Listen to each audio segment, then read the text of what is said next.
بسم الله الرحمن الرحیم. ما امروز به لکنو آمدیم به لحاظ مأموریت ویژه‌ای که از طرف مقام معظم رهبری حضرت آیت الله العظمی خامنه‌ای حفظه الله داشتیم که سلام مخصوص ایشان رو خدمت خانواده محترم مرحوم دکتر کلب صادق اعلام بکنیم و همچنین تسلیت و تعزیت معظم الله رو ابلاغ بکنیم. از این جهت ما خدمت خانواده و فرزندان و داماد ایشان رسیدیم و ابلاغ سلام داشتیم. به لحاظ اینکه مقام معظم رهبری آشنا بودند و میشناختند شخصیت مرحوم دکتر کلب صادق رو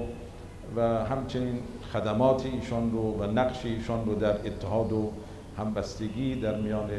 مذاهب و ادیان مختلف رو واقف بودند و همواره احوال پرس بودند. وقتی که خدمتشون میرسیدیم از جمله علمای هندوستان که ایشان سوال میکردند، سوال از مرحوم دکتر کلب صادق بود. از این جهت ایشان خیلی غمناک شدند وقتی که متوجه شدند رحلت این شخصیت و این اندیشمند بزرگ رو و به ما مأموریت دادن که از طرف ایشان این سلام رو ابلاغ بکنیم و همچنین تسلیت و تعزیت ایشان. بسم اللہ الرحمن الرحیم. آج ہم جو یہاں لکھنؤ آئے ہیں وہ ایک خاص مخصوص ماموریت اور ذمہ داری کے تحت آئے ہیں. رہبر معظم انقلاب اسلامی حضرت آیت اللہ العظمی سید علی خامنہئی حفظہ اللہ کی طرف سے ہمیں مامور کیا گیا کہ ان کا سلام خاص اور ان کی طرف سے تعزیت اور تسلیت جناب ڈاکٹر کلب صادق صاحب کے خانواد محترم، خاص کر ان کی اہلیہ گرامی اور ان کے بیٹے اور بیٹی اور داماد کی خدمت میں پیش کریں. لہٰذا اسی ماموریت کو انجام دینے کے لیے جو خاص پیغام مقام معظم رہبری کی جانب سے تھا اس کو پورا کرنے کے لیے آج ہم لکھنؤ آئے ہیں اور مقام معظم رہبری ڈاکٹر کلب صادق صاحب کی شخصیت سے بخوبی آشنا ہیں اور ان کی خدمات جو ان کی کاوشیں رہی ہیں اس سے وہ بخوبی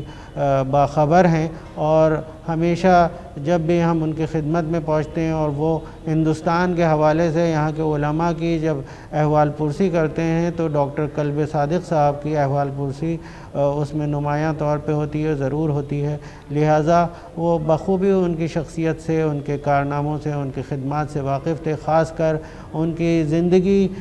میں جو بے پناہ کاوشیں اور کوششیں ان کی رہی ہیں اتحاد کے عنوان سے، ہم بستگی، ہم دلی کے عنوان سے، چاہے وہ اتحاد بین المسلمین کا سوال ہو، چاہے اتحاد بین ادیان کا سوال ہو، وہ ہمیشہ اس کے لیے کاوشیں کرتے رہتے، کوششیں کرتے رہتے تھے. اور دوسری جانب ان کی جو خاص توجہ اور اہتمام وہ فرماتے تھے وہ ایجوکیشن کے حوالے سے تھا کہ جس کی طرف ان کی خاص توجہات تھیں. اگر یک ملتی بخواهد پیشرفت و ترقی بکند، اولا باید اتحاد و همبستگی در میان اون ملت ساری و جاری باشه و اگر چنانچه ملتی گرفتار اختلاف و تشتت و تفرقه شده باشه طبیعتاً نمیتواند راه ترقی رو پیش ببره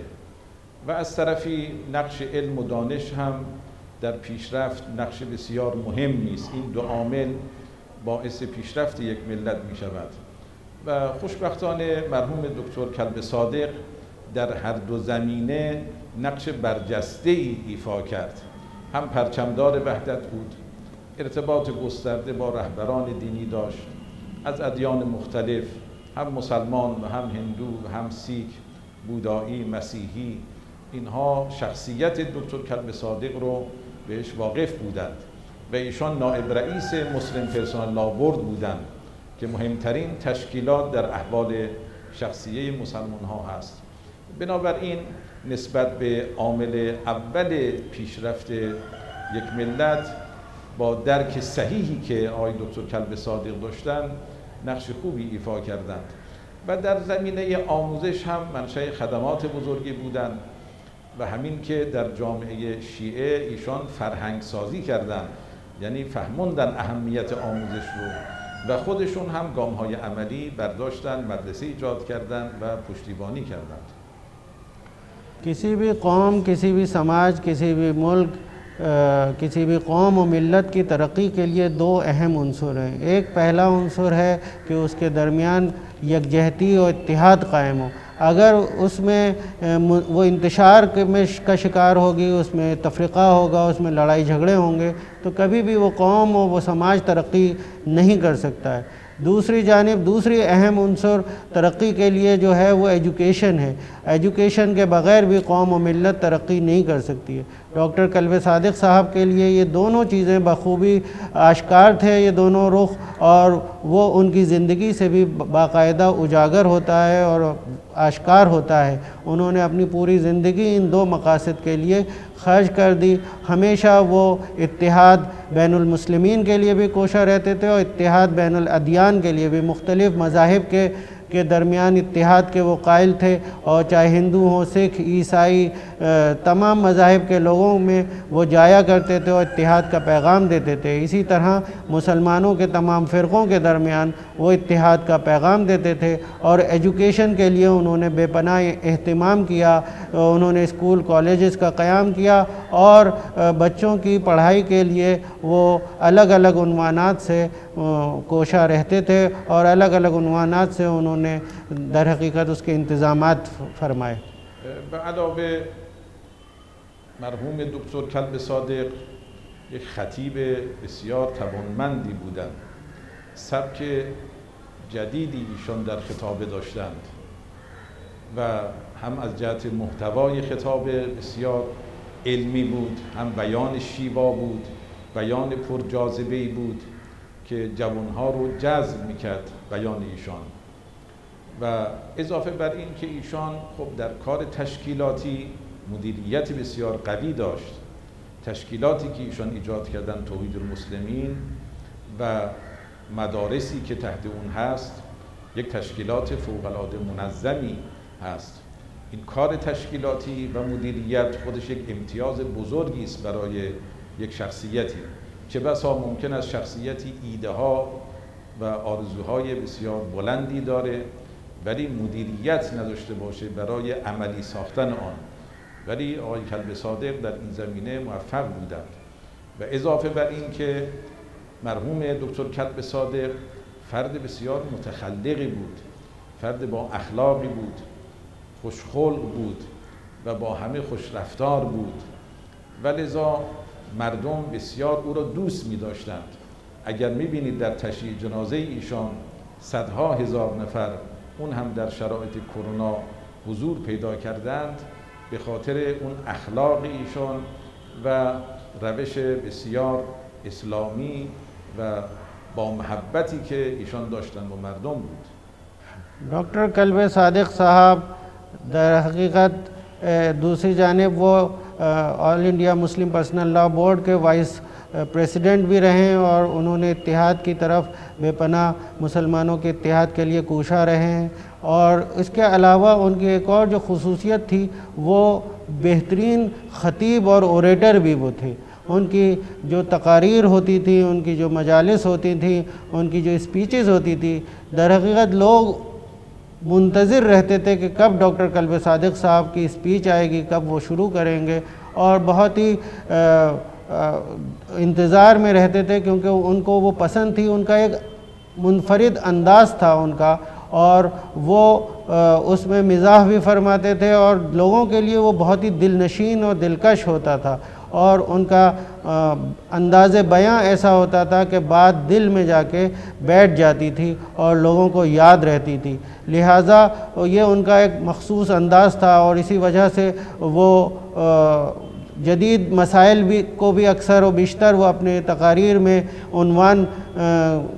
بناتے تھے اور اس کے اوپر گفتگو کرتے تھے. لہٰذا پوری دنیا میں ان کے شیدائی تھے، ان کے چاہنے والے تھے، ان کی تقاریر کو سننے والے تھے اور پسند کرنے والے تھے. اس کے علاوہ ان کی خصوصیت ان کی شخصیت کی یہ تھی کہ ان کا اخلاق بھی بہت ہی بہترین اخلاق تھا. خوش اخلاق کے وہ مالک تھے اور خوش مزاج شخصیت کے حامل تھے. اسی وجہ سے لوگ ان سے بے پناہ محبت کرتے تھے. اور اسی کا نمونہ ہم دیکھ سکتے ہیں، اسی چیز کو ثابت کرتا ہے در حقیقت ان کے تشییع جنازہ میں، نماز جنازہ میں اور تشییع میں لاکھوں کی تعداد میں جو لوگوں نے شرکت کی، یہ ان سے محبت کرنے والے لوگوں کا ہجوم تھا۔ اور کورونا کے حالات کے باوجود اتنی بڑی تعداد میں لوگوں کا آنا، جمع ہونا اس بات کی طرف نشاندہی کرتا ہے کہ وہ لوگوں کے دلوں میں محفوظ تھے، لوگ ان سے دل سے محبت کرتے تھے۔ اور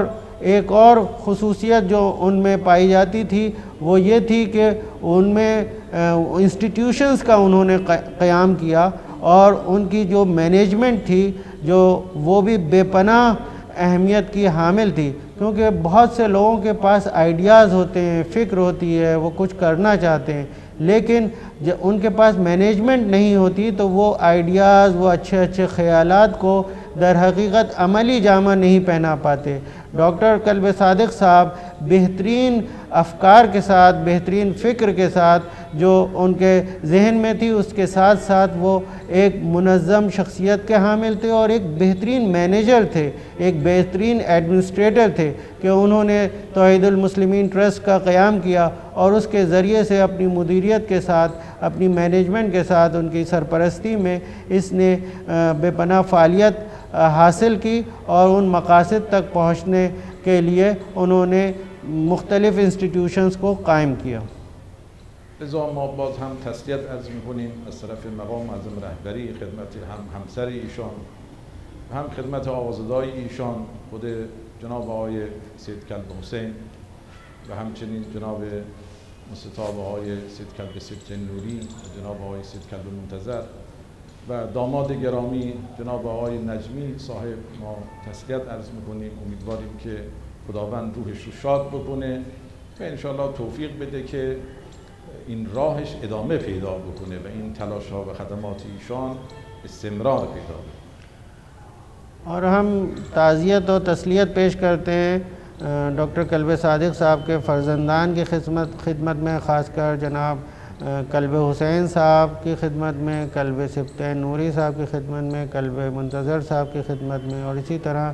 جناب نجم الحسن صاحب کی خدمت میں ہم تعزیت و پرسہ پیش کرتے ہیں، تعزیت تسلیت پیش کرتے ہیں، اور امید کرتے ہیں کہ اس راہ کو، اس مشن کو جو ڈاکٹر کلب صادق صاحب کا تھا، اس کو یہ لوگ آگے بڑھائیں گے اور آگے اونچائیوں تک، نئی منزلوں تک پہنچائیں گے۔ السلام علیکم ورحمۃ اللہ وبرکاتہ۔ بسم اللہ الرحمن الرحیم۔ شخصیت جناب مولانا کلب صادق، نماینده محترم مقام معظم رهبری در هندوستان، مطالب مستوفا رو فرمودن و آنچه که بنا بود رو فرمودن. فقط من به عنوان یک پیشنهاد این رو عرض کنم که واقعا جامعه جهانی امروز نیازمند شخصیت‌هایی است که دارای متد و روش در حوزه تقریب باشند. به عبارتی امروز که جهان داره به طرف رادیکالیسم و افراطگرایی حرکت میکنه و وضعیت بسیار وضعیت آشفته‌ای میشه، شخصیت‌های مانند کلب جواد، کلب صادق در حقیقت میتوانند نقش اساسی در این حوزه ایفا کنند. چیزی رو که من به عنوان پیشنهاد به نظرم میرسه این واقعیت هست که ما نباید از کنار این شخصیت به سادگی بگذریم و در حقیقت اندیشه ایشون رو فراموش کنیم، بلکه باید با تمام وجود به دنبال این باشیم که مدل و روش و الگویی که ایشون در تعامل با ادیان، تعامل با مذاهب به کار میگرفت، این الگو و روش رو استفاده کنیم و استخراج کنیم و به عقیده من چون ایشون در حوزه عمل این رو پیاده کرد و موفق بود، میتواند یک مدل بسیار عالی و بسیار کاربردی در تعاملات میان مذاهب و ادیان باشه. بسم اللہ الرحمن الرحیم۔ ڈاکٹر کلب صادق صاحب کی شخصیت کے بارے میں مقام معظم رہبری کے نمائندے جناب حجت الاسلام آقا مہدی مہدوی پور نے مفصل ان کے بارے میں عرض کیا۔ میں لہٰذا ایک سجیشن کے طور پہ آپ کی خدمت میں ایک بات عرض کرنا چاہتا ہوں، وہ یہ ہے کہ ڈاکٹر قلب صادق صاحب کی شخصیت اور ان کی زندگی کا جو ایک اہم عنصر تھا وہ اتحاد، ہم بستگی، ہم دلی اور یونٹی تمام اقشار کے طرح کے لوگوں کے درمیان، سماج کے مختلف فرقوں کے درمیان، الگ الگ مذاہب کے لوگوں کے درمیان ان کا جو شعار تھا وہ یہ تھا کہ وہ مل جل کر زندگی گزاریں، کیونکہ ترقی اور کامیابی کے لیے اتحاد بے پناہ ضروری ہے۔ اور آج کی دنیا میں اگر ہم مختلف جگہوں پہ نظر ڈالیں تو ہمیں نظر آئے گا تشدد، نظر آئے گا تفرقہ، نظر آئے گا دنیا میں ایک فکر ہے ریڈیکلزم اور ایکسٹریمزم کی، جو اپنا چہرہ ابھار کے الگ الگ جگہ نظر آ رہا ہے، اور وہ در حقیقت ہمیں اس بات کو لوگوں کے درمیان پہنچانے کی ضرورت ہے کہ یہ ریڈیکلزم اور ایکسٹریمزم جو ہے وہ نہ اسلام کا صحیح چہرہ ہے اور نہ ہی کسی بھی قوم و ملت کی ترقی کے لیے وہ مفید ہے۔ لہٰذا ڈاکٹر قلب صادق صاحب نے اپنی زندگی تمام عمر اسی چیز کو انکار کر کے اور در حقیقت کے ریڈیکلزم کے خلاف اور ایکسٹریمزم کے خلاف انہوں نے پرچم بلند کیا، اور انہوں نے ہمیشہ ہر جگہ یہ پیغام پہنچایا کہ اتحاد کے ساتھ مل جل کر، چاہے وہ مسلمانوں کے مختلف فرقے ہوں، چاہے الگ الگ دین کے ماننے والے ہوں، سب کے درمیان اتحاد، ہمدلی، ہمبستگی اور یونٹی کا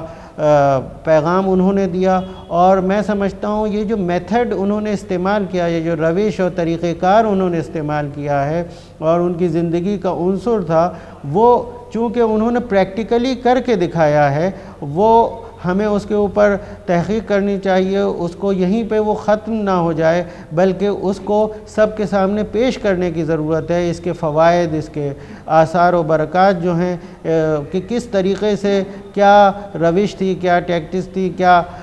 طریقہ کار تھا ان کا اس اتحاد کو قائم کرنے کے لیے، اس کے اوپر تحقیق کی ضرورت ہے اور اس کو سب کے سامنے پیش کرنے کی ضرورت ہے، تاکہ وہ بھی دوسرے لوگ بھی اس روش کو، اس میتھڈ کا استعمال کر سکیں، تاکہ ایک ایسا سماج تشکیل پا سکے کہ جس میں بس محبت ہو، بس پیار ہو، ہمدلی، ہمبستگی اور یونٹی ہو۔ شخصیت مرحوم کلب صادق رو اگر من بخواهم اصطلاح به صورت خلاصه بیان کنم، 4 محور رو میشه در شخصیت ایشون دید که نماینده محترم ولی فقیه از آیت الله مهدوی پور بیان کردن. بحث اول، ویژگی اول سخنور بودن ایشون هست که واقعا شهره هست، جز شخصیت‌های کم نظیر بود ایشون. دومین ویژگی ایشون یک فعال کامل اجتماعی بود، غمخوار ایتام بود و هزاران یتیم رو زیر بال و پر خودش داشت و چیزی رو که در حوزه فعالیت اجتماعی بهش رسیده بود این بود که اگر یک جامعه ای از حیث علمی ضعیف باشه، این جامعه هیچگاه نمیتواند رشد کنه و بنابراین تمام تلاشش رو در حوزه اجتماعی در راستای تعلیم و تربیت نسل آینده به کار گرفت. سومین ویژگی که ایشون داشت در حوزه تقریب، نه تنها بین مذاهب اسلامی بلکه بین ادیان ایشون فعال بود، که من این رو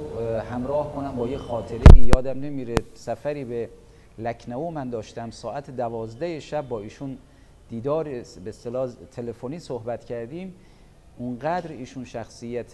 اخلاقی بود که این ویژگی 4م ایشون هست که ساعت 12 شب ایشون تشریف آوردن هتل، تا پاسی از شب نشستیم. و بعد ویژگی شخصیت تقریبی ایشون هم برای من جالب بود که نماینده محترم ولی فقیه فرموده بودن که در یکی از نمازهای جمعه مهم اینجا شرکت کنیم. ایشون فردا صبح زنگ زدن، هماهنگ کردن و وقتی اونجا رفتیم ما بسیار مورد استقبال قرار گرفتیم و در حقیقت این 4 ویژگی، یعنی سخنور بودن، به اصطلاح فعال حوزه اجتماعی بودن، و سوم مسئله تقریبی بودن، و 4م مسئله اخلاق ایشون بود که در حقیقت این 4 محور از ایشون یک شخصیت ویژه ساخته بود. همونجور که عرض کردم خدمت داماد معظم ایشون هم عرض کردم، واقعا باید لجنه‌ای تشکیل بشه تا برای جامعه چند صدایی هند و تنوع هند چنین شخصیت‌هایی تکثیر بشه و این تکثیر شدن تنها از طریق عرضم به خدمت شما اندیشه اینها رو به یک نظم و سیستمی تبدیل کردن امکان پذیر است. و السلام علیکم و رحمت الله و برکاته. ڈاکٹر قلب صادق صاحب کی شخصیت کے 4 اہم عنصر تھے. میں خلاصے میں ان کی اشارہ کروں گا. نمائندے ولی فقی نے اس کی طرف اشارہ کیا ہے. میں اس کو صرف ایک فہرست وار عرض کرنا چاہتا ہوں کہ ایک پہلی خصوصیت ان کی وہ ایک بہت ہی اچھے خطیب اور اوریٹر تھے. دوسری ان کی اہم خصوصیت یہ تھی کہ وہ ایک سوشل ورکر تھے. ایک سوشل در حقیقت خدمات ان کی اجتماعی خدمات ان کی بے پناہ زیادہ تھی. انہوں نے سماج کے لیے سوسائٹی کے لیے بے پناہ خدمات انجام دی. غریبوں کی دسترسی کی, یتیموں کی پرورش کی اور ان کی تعلیم و تربیت کا انتظام کیا. تیسری اہم خصوصیت ان کی یہ تھی کہ بے پناہ اچھے اخلاق کے حامل تھے وہ, اور لہٰذا وہ بہت ہی محبت سے ملتے تھے, بہت ہی اچھے انداز میں, اچھے گفتگو کا انداز ہوتا تھا. مجھے یاد ہے ایک بار میں لکھنؤ آیا تھا اور رات دیر میں پہنچا تھا, اور جب میری ان سے گفتگو ہوئی انہیں پتہ چلا کہ میں آیا ہوں تو رات کے تقریب 12 بجا تھا, اور وہ اس وقت بھی انہیں جیسے ہی پتہ چلا وہ ملنے کے لیے ہوٹل تشریف لے آئے. اور بلکہ انہیں پتہ چلا کہ مقام معظم رہبری کی خواہش ہے کہ نماز جمعہ میں وہ شرکت کریں کسی اہل سنت کی مسجد میں, تو انہوں نے شب جمعہ تھی اسی وقت انہوں نے ترتیب دیا, اور در حقیقت اگلے روز دن میں نماز جمعہ میں نے اہل سنت کی مسجد میں شرکت کی. اور لہٰذا یہ چوتھی خصوصیت کی طرف بھی دلالت کرتا ہے جو ان کی زندگی کی تھی کہ وہ ایک تقریبی شخصیت کے حامل تھے. یعنی وہ تمام مذاہب اور تمام در حقیقت مسلمانوں کے فرقوں کے درمیان وہ اتحاد کے قائل تھے, اور اس کے لیے ان کی زندگی پوری طرح سے آشکار ہے کہ وہ مسلمانوں کے درمیان بھی اتحاد چاہتے تھے اور مختلف مذاہب اور دین کے ماننے والوں کے درمیان بھی وہ اتحاد کے قائل تھے. بسم اللہ الرحمن الرحیم. السلام علیکم. سب سے پہلے خانوادے کی طرف سے اور ڈاکٹر قلب صادق صاحب کی اہلیہ کی طرف سے ہم شکر گزار ہیں کہ آپ حضرات نے اتنی زحمتیں طے کر کے یہاں تشریف لائے, اور آپ نے رہبر محترم آقا خامنہئی صاحب کا پیغام ہم تک پہنچایا, ان کے تاثرات ہم تک پہنچائے جو ہم لوگوں کے لیے بہت ہی اہمیت رکھتے ہیں. تو یہی آپ سے گزارش ہے کہ ہم لوگوں کے بھی تاثرات, ہم لوگوں کے شکریہ ان تک آپ لوگ پہنچائیے. قلب صادق صاحب کے بارے میں تمام چیزیں دیگر حضرات بخوبی طرح سے جانتے ہیں, اس کا اظہار کر رہے ہیں, اور اس کو ریپیٹ کرنے سے اس وقت جو ہے وہ ضرورت نہیں ہے. صرف خلاصہ کرتے ہوئے جیسے سب آپ حضرات نے کہا کہ ان کی زندگی کا لائف ٹائم مشن جو رہا ہے وہ اتحاد اور ایجوکیشن. اتحاد کے ذریعے وہ قوموں کو, لوگوں کو جوڑنا چاہتے تھے, اور کافی حد تک انہیں نے اس میں کامیابی حاصل کی. دوسرا, ایجوکیشن کا سہارا لے کے وہ غربت اور جہالت سے لڑنا چاہتے تھے, جس میں انہیں نے کافی کامیابی حاصل کی, اور ان 2 چیزوں کو سب سے زیادہ انہیں نے پروموٹ کیا. دیگر صلاحیتیں جتنے بھی خدا نے ان کو بخشیں ان سب کو اسی سمت میں انہیں نے صرف کر دیا بے لوث طریقے سے. وہ ہمیشہ اس چیز کے اوپر بڑا فخر محسوس کرتے تھے, گرو محسوس کرتے تھے, اور ان کے لیے پرائڈ تھا کہ ان کی جو آئیڈیالوجی, جو ان کا مشن تھا, اس کو ایک کسی کنٹری نے پوری طرح سے نمایاں طور سے امپلیمنٹ کیا اور اڈیپٹ کیا, اور اس نے کامیابی حاصل کی. اور وہ کنٹری کو ہمیشہ وہ اپنی اسپیچز میں, چاہے وہ کمیونٹی کے اندر ہوں یا کمیونٹی کے باہر ہوں, دوسرے فورمز کے اوپر ہوں, ہمیشہ بنا کسی سیلف انٹرسٹ کے وہ ذکر کرتے تھے ایران کا, اور وہ بتاتے تھے کہ کس طرح سے اتنے سارے کانسٹینٹس کے باوجود بھی ایران نے ترقی کی, جہالت کو مٹایا, اور 100% ایجوکیشن لیول اچیو کی. اور صرف یہ نہیں کہ وہاں پر میلز کے اندر فیمیلز نے بھی 100% ایجوکیشن اچیو کی، اور خاص طور سے یونیورسٹیز کا اگر سروے کیا جائے تو اس میں ریپرزنٹیشن جو ہے وہ فیمیلز کا اتنا ہی ہے جتنا میلز کا ہے۔ دوسری چیز، وہ یہاں سے اپنے ساتھ جب بھی سفر پر ایران جاتے تھے تو مختلف فرقوں کے لوگوں کو ساتھ لے جاتے تھے تاکہ وہ خود جا کے وہاں دیکھ سکیں اور سمجھ سکیں کہ کس طرح کا معاشرے میں وہاں پر ایک جاتی ہے اور کس طرح سے جو ہے وہاں یونٹی کے اوپر کام ہو رہا ہے۔ تو اکثر انہیں کئی ایک جگہوں پر یہ واقعے کوٹ کیے ہیں کہ جہاں پر ان کے ساتھ جو سفر لوگوں نے کیا ہے اور وہاں کی چیزوں کو جب دیکھا کہ کس طرح سے وہاں کی گورنمنٹ جو ہے اور وہاں کے لوگوں کا جو ہے وہ اہل سنت حضرات کے لیے اور جیوز کے لیے، کرسچنز کے لیے کس طرح سے برتاؤ ہے، تو وہ لوگ جو ہے رو دیتے تھے۔ جس طرح کے ادارے قائم کیے گئے ہیں وہاں پر ان مذاہب کے لیے، اور بہت بڑا کام جو ہے اس وقت ایران میں جو ہے وہ انٹرفیتھ اسٹڈیز کے اوپر چل رہا ہے، اور جس میں مجھے کریکٹ کریں گے آپ حضرات، جس میں ہندوازم کے اوپر کافی اسٹڈی وہاں چل رہی ہے اور اس کی جو بیسک آئیڈیالوجی ہے اس کو پروموٹ کرنے کے لیے کافی کام کیا جا رہا ہے۔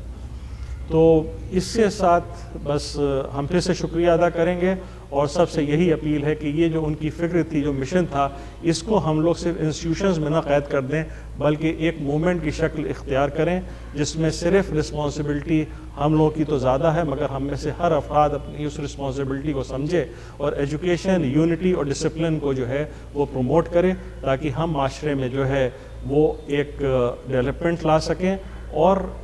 پیس اسٹیبلش کر سکیں۔ بہت بہت شکریہ آپ حضرات۔ Thank you.